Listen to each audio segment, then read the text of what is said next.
I want to begin this video by saying Yanqing is one of my favorite characters in the lore. That's why I'm suggesting a design change for his kit.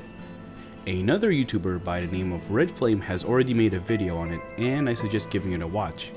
Link will be in the description. However, the kit I have in mind is quite different to what he's suggesting.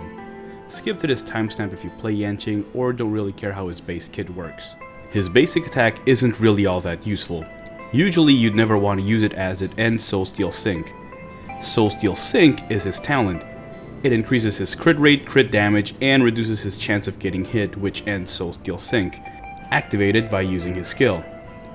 This is why he's ran with Shielder, so he can keep his buff uptime 24/7, which he needs so he can do the most damage out of his ultimate.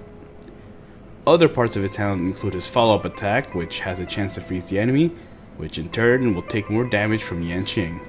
This kit sounds good at first before you consider that you need to skill every turn, have a shield, and it's only single target damage. This makes shielders like Jeopard or Aventurine mandatory, since using March's preservation form just isn't enough. Alongside that, the high SP cost makes Sparkle a mandatory option too, since she gives more SP. But then if these units exist, aren't his problems solved? Well, no. Hoyo didn't buff Yanqing by giving him these options. Hoyo buffed everyone. That's why no matter what Hoyo can do to indirectly buff Yanqing, it'll just benefit everyone else. Him being single target is also a liability, with other hunt characters having benefits to supplement their single target damage that Yanqing doesn't. Which is why my suggestion is to outright rework him.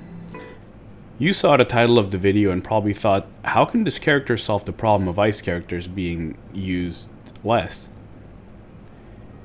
Just like how Kafka is an enabler and essential for DOT teams due to her unique feature for detonating DOTs, I think Yanqing should be able to shatter frozen enemies, giving his hits a damage boost kinda like Super Break.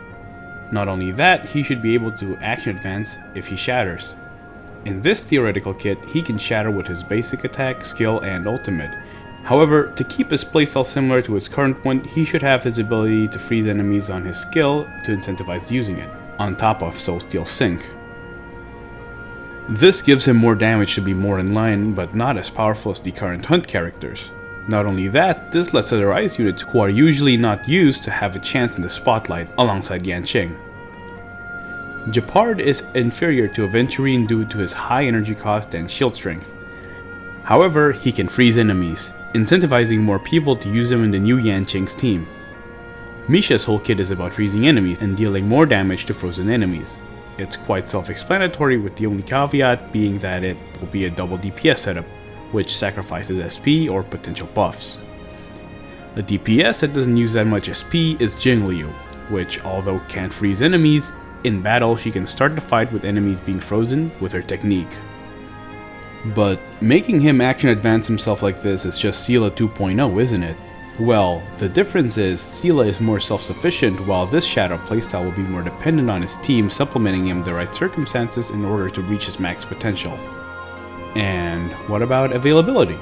Well, this is a good point, since Yanqing isn't guaranteed besides the 300 banner pull reward, which most old players will have already gotten and probably chose a better character like Himeko or Bronya. A player could theoretically have 0 copies of Yanqing or only lost to him in 50/50s, which is where my next suggestion comes in. Reworking his Eidolons and a limited banner.